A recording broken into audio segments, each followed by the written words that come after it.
Charles Weinraub here, AKA the Handsome Homebuyer, AKA Captain Permit, AKA El Judío Maravilloso, AKA the soon-to-be 2020 LLS Man of the Year. And today we're talking about it's not what you have, it's what you can create. So, in a tough market, it's hard to find deals. We're talking about rentals in this case. It's very important to be creative. Like I said, I come from a very creative family. My sister blows glass. My other sister can draw and do all this copywriter shit.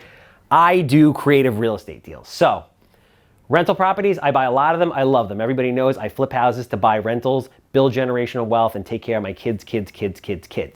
I love out east properties like Mastic, Shirley, Mastic Beach, Bellport, etc. But something happened a few months ago. The prices went through the roof. I went from paying $40, $50, $60, $70,000 to $100, $120, seeing prices $150, seeing prices for houses in Bellport $200,000. Those numbers don't make sense. They don't hit my hurdle rate of what I need for a minimum return on my money. So I started thinking to myself, I got to get creative. I have this box, right? However big it is, 40 feet by 20 feet, whatever. Maybe it's a 1-bedroom, a 2-bedroom, whatever it is. It's not important. I have this box and I'm going to gut it because it's a total piece of shit mess anyway. And I need the numbers to work.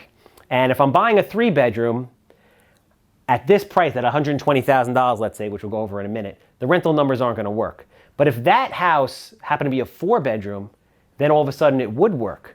So let me give you an example of what I'm talking about.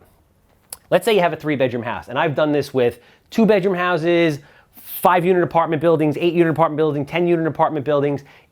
If you change the amount of bedrooms you have, you increase the revenue. And most of the time, keep the taxes the same. So all you're looking for is a certain return. How much money you're putting out versus how much money you're bringing in. We're not going to talk about banking or leverage or anything like that. We're going to keep it very simple for the purpose of this example, all right? So let's say I'm looking at a 3-bedroom house, and let's say I require a minimum of a 10% cash-on-cash return, or I'm not going to buy a property. Again, we're going to keep it very simple. Someone offers me a property in the lovely town of Mastic. It's $120,000. Let's say I know it's going to cost me $60,000 to renovate it and $25,000 in closing costs, carrying costs until I refinance it, and the cost of money because I'm going to borrow the money to do that, right? So my all-in cost is $205,000. That's what I have all into this house. As a 3-bedroom house in Mastic, that house is going to appraise for $235,000, so I'm going to have $30,000 in equity. Not terrible, but not great. Now we're going to rent that house. If you're going to rent a Section 8, that 3-bedroom house is going to rent for $2,300, depending on the kind of utilities you have, times 12 months. Brings you to $27,600 for the year. You guys with me yet? Perfect. You have taxes of $9,000. You have insurance of $1,000. Take that off.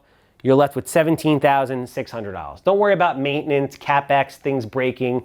I want you to get creative and get behind the lesson here, which is it's not what you have, it's what you can create. All right? $17,600 left after expenses. I divide that by the total monies in, the $205,000, gives me an 8.5% return. Not amazing, not great, but it doesn't hit my hurdle rate of, let's say in this case, 10%. When you add leverage to this, it further complicates it, but you can see how you have the ability to either make a lot less than this or a lot more. But for this purposes, don't worry about it.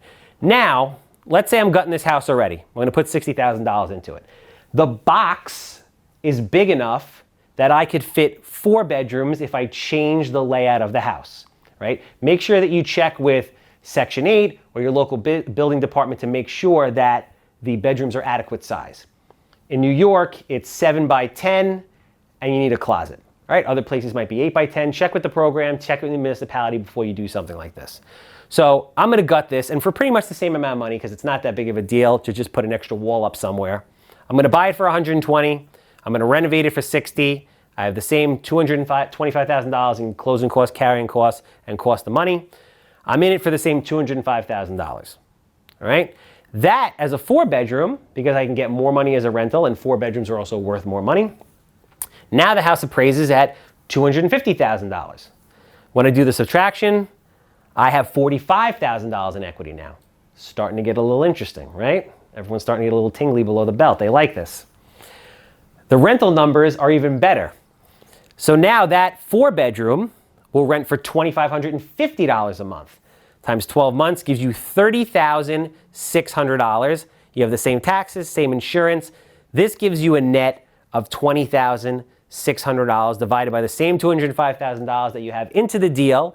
And now you have a double-digit 10% cash-on-cash return and $45,000 in equity. So when you go into a house and you say to yourself, this is a rental, it would have been great if it was $10,000 less or $20,000 less, look at the house, take some measurements, talk to your contractor, and see what you can create. Maybe there's a way you could turn that 2-bedroom into a 3-bedroom, that 1-bedroom into a 2-bedroom.